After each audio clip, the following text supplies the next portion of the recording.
Hai semuanya, welcome to my tutorial geografi course kelima, atmosfer dan dampaknya terhadap kehidupan. Oke, jadi untuk kali ini saya langsung aja cepat. Di lisan kelima ini saya akan menjelaskan mengenai jenis-jenis angin. Angin sendiri adalah pergerakan udara yang disebabkan karena adanya perbedaan tekanan udara. Udara yang tertekan akan bergerak dari daerah tekanan tinggi ke udara dengan daerah tekanan yang lebih rendah untuk mengisi ruangannya. Udara yang dingin memiliki tekanan lebih tinggi dibanding dengan udara yang lebih panas dan bersuhu lebih tinggi. Di sini angin dibagi ke dalam beberapa bagian. Yang pertama adalah angin pasat dan antipasat, kemudian angin siklon dan antisiklon, angin barat atau westerlies, angin timur kutub atau polar easterlies, kemudian ada angin muson, dan yang terakhir adalah beberapa jenis angin lokal yang ada di Indonesia. Yang pertama akan saya jelaskan adalah angin pasat. Angin pasat merupakan jenis angin yang bertiup dengan sifat tetap sepanjang tahun, berasal dari daerah subtropik menuju ke daerah yang ekuator. Angin pasat menggunakan sifat umum angin, yakni berasal dari daerah bertekanan maksimum subtropik ke daerah tekanan minimum di ekuator. Angin pasat bertiup sesuai dengan hukum Boyle-Bellot yang berbunyi bahwa karena pengaruh dari gaya Coriolis atau rotasi bumi, maka angin di belahan bumi utara akan berbelok ke arah kanan, sedangkan angin daerah belahan bumi selatan akan bergerak ke arah kiri. Angin pasat yang datang dari arah timur atau di daerah dengan iklim tropika di belahan bumi utara disebut dengan angin pasat timur, sedangkan angin pasat yang datang dari arah tenggara disebut dengan angin pasat tenggara. Kedua angin pasat ini akan bertemu di sekitar khatulistiwa. Pertemuan kedua angin pasat ini menyebabkan temperatur di wilayah tropik selalu tinggi. Akibatnya, maka massa udara yang ada dipaksa naik secara vertikal. Daerah pertemuan dari kedua jenis angin pasat ini juga dinamakan daerah teduh khatulistiwa atau daerah tidak ada angin. Selain itu, disebut juga dengan daerah konvergensi antar tropik atau DKAT, yakni karena daerahnya itu bersuhu udara paling tinggi. Selanjutnya ada angin antipasat. Berkebalikan dengan angin pasat, udara di daerah ekuator mengalir ke kutub dan kemudian turun lagi ke daerah subtropik. Dinamakan angin antipasat. Angin antipasat ini juga ada dua jenis. Jika angin antipasat ini berada di belahan bumi utara, maka disebut dengan angin antipasat barat daya. Sedangkan yang berada di daerah bumi selatan disebut dengan angin pasat barat laut. Daerah sekitar lintang 20 derajat hingga 30 derajat lintang utara dan lintang selatan akan turun kembali secara vertikal sebagai angin yang sifatnya kering.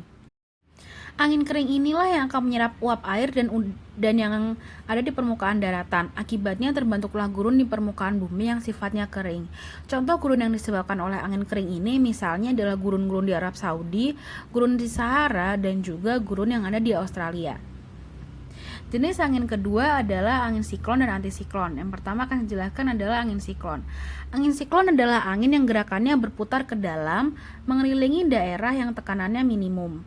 Gerakan angin ini mengikuti hukum Boyle-Bellot, yaitu di belahan bumi bagian utara berputar berlawanan dengan arah jarum jam, sedangkan di belahan bumi selatan berputar sesuai dengan arah jarum jam.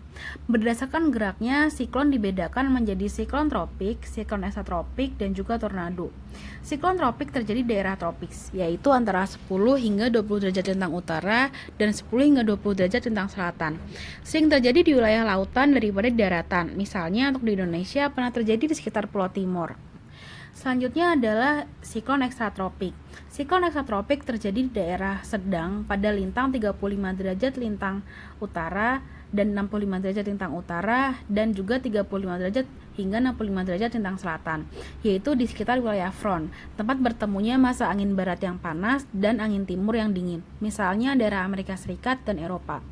Yang terakhir adalah tornado. Tentu kalian pernah mendengar tornado. Angin siklon tornado merupakan jenis angin yang paling cepat dan paling merusak. Tornado sering terjadi di Amerika Serikat. Diameter angin tornado antara 100 hingga 500 km dengan panjang lintasan bisa mencapai 100 km dan kecepatan 700 km per jam. Yang kedua adalah angin antisiklon. Angin antisiklon adalah angin yang bergerakannya berputar keluar dengan tekanan maksimum yang berada di pusatnya. Arah pergerakannya adalah sebagai berikut. Di belahan bumi bagian utara dia bergerak searah jarum jam, sedangkan di bagian bumi bagian selatan dia berputar berlawanan dengan arah jarum jam. Jenis angin selanjutnya adalah angin barat atau westerlies. Angin barat merupakan angin yang selalu berhembus dari arah barat bumi sepanjang tahun, yakni pada daerah garis lintang 35 derajat lintang utara hingga 60 derajat lintang utara dan 35 derajat lintang selatan hingga 60 derajat lintang selatan. Angin barat ada yang sifatnya lebih stabil dan teratur, yakni angin yang berada pada daerah 40 derajat lintang selatan dan 60 derajat lintang selatan. Di daerah tersebut letaknya lebih luas sehingga udaranya jadi relatif lebih merata. Pengaruh angin barat di belahan bumi utara tidak begitu dapat dirasakan karena adanya hambatan dari benua. Sedangkan pengaruh angin barat di belahan bumi selatan sangat besar, terutama di daerah 60 derajat lintang selatan. Di daerah ini bertiup angin barat yang sangat kencang. Angin ini oleh pelaut-pelaut sering disebut dengan roaring vortex. Selanjutnya ada angin timur kutub atau polar easterlies. Kutub utara dan kutub selatan bumi memiliki daerah yang bertekanan udara maksimum. Dari daerah inilah kemudian mengalir angin menuju ke daerah minimum subpolar dalam lintang 60 derajat lintang utara dan lintang selatan. Angin inilah yang disebut dengan angin timur karena berasal dari wilayah kutub. Angin timur mempunyai sifat dingin karena asalnya yang berada di daerah kutub. Selanjutnya adalah angin muson atau monsun. Angin muson ini disebabkan karena adanya perbedaan tekanan udara dua benua yang mengapit kepulauan Indonesia, yaitu benua yang kaya perairan dan Australia yang kering. Angin muson berhembus secara periodik, yaitu minimal 3 bulan dengan setiap periodenya dengan yang lain akan memiliki pola berlawanan yang bergantian arah secara berlawanan setiap tahunnya. Biasanya pada 6 bulan pertama bertiup angin darat yang kering dan setengah tahun selanjutnya bertiup angin laut yang basah. Pada bulan Oktober hingga April matahari berada di langit selatan, sehingga benua Australia lebih banyak memperoleh pemanasan matahari dari benua Asia. Akibatnya di Australia terdapat pusat tekanan udara rendah atau depresi, sedangkan di Asia terdapat pusat-pusat tekanan udara tinggi atau kompresi. Keadaan ini menyebabkan arus angin di Asia akan pergi ke benua Australia.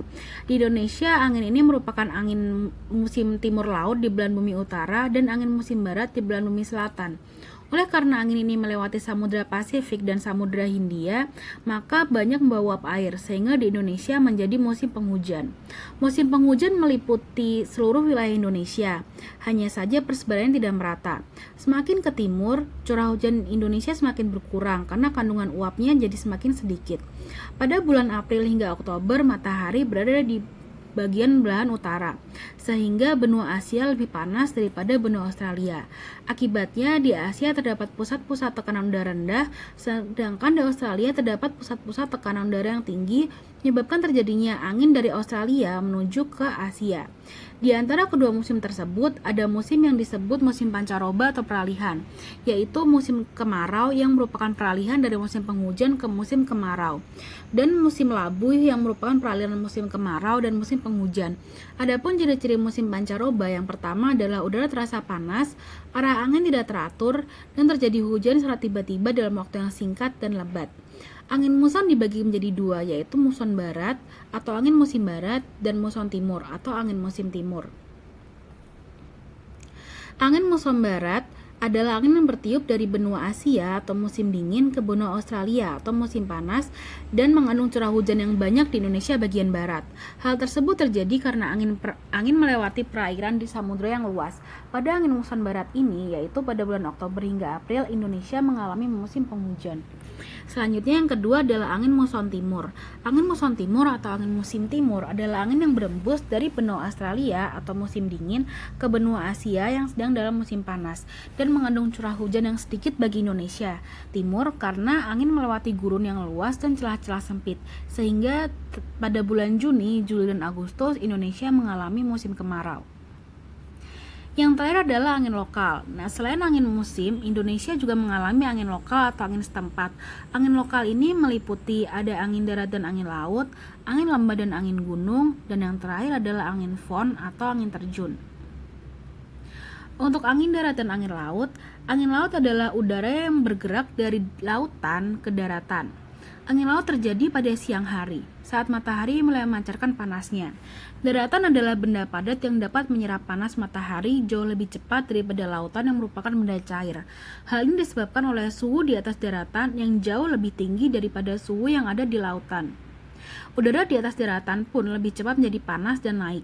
Tempat yang ditinggalkan tekanannya lebih rendah sehingga akan segera diisi oleh udara dari lautan yang berpindah tempat ke atas daratan. Maka terjadilah angin laut. Angin laut mulai terjadi pada siang hari sekitar pukul 9 pagi. Makin siang embusannya akan semakin kuat. Embusan angin laut paling kuat terjadi sekitar pukul 3 sore. Sedangkan untuk angin darat adalah udara yang bergerak dari darat ke laut. Angin darat umumnya terjadi pada malam hari, di mana saat matahari sudah tidak lagi memancarkan panasnya. Daratan yang lebih cepat menyerap panas matahari akan melepaskan panas itu dengan lebih cepat pula. Maka suhu di atas daratan segera menjadi lebih dingin dibanding dengan suhu yang ada di lautan. Karena suhu di lautan lebih panas, maka udara di sana terdorong ke atas. Karena tekanan udara di atas lautan lebih rendah, maka udara dingin dari atas daratan pun mengalir pada lautan untuk mengisi daerah yang kosong tersebut. Sehingga terjadilah angin darat. Angin darat mulai terjadi pada sekitar pukul 9 malam. Embusan angin darat paling kuat terjadi pada waktu matahari mulai terbit. Angin darat dan angin laut ini juga biasa dimanfaatkan oleh para nelayan untuk berlayar mencari ikan di laut. Pada malam hari, para nelayan berlayar menggunakan perahu. Perahunya didorong oleh angin darat ke tengah laut. Nah, sedangkan pada siang hari, nelayan kembali ke darat dengan memanfaatkan angin laut. Jenis kedua dari angin lokal adalah angin lembah atau angin gunung. Angin lembah adalah angin yang bergerak dari lembah menuju gunung akibat suhu di lembah lebih rendah, sedangkan suhu di gunung lebih panas. Ketika matahari terbit, gunung adalah daerah yang pertama kali mendapatkan panas, dan sepanjang hari selama proses tersebut, gunung mendapatkan energi panas lebih banyak daripada lembah, sehingga suhu di gunung lebih tinggi daripada suhu di lembah. Hal ini mengakibatkan udara panas dari gunung naik dan digantikan oleh udara dingin dari lembah, sehingga terjadilah aliran udara atau angin dari lembah menuju ke gunung.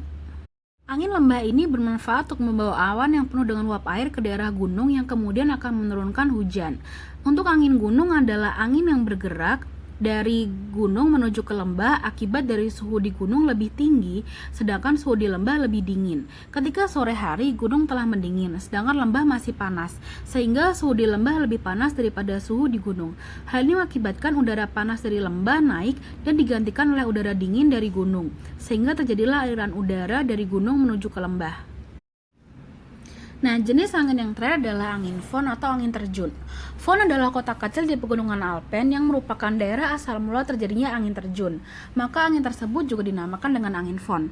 Hingga sekarang daerah tersebut masih sering mengalami angin terjun. Angin fon atau angin terjun juga disebut dengan angin jatuh, adalah angin yang terjadi di belakang atau di balik gunung.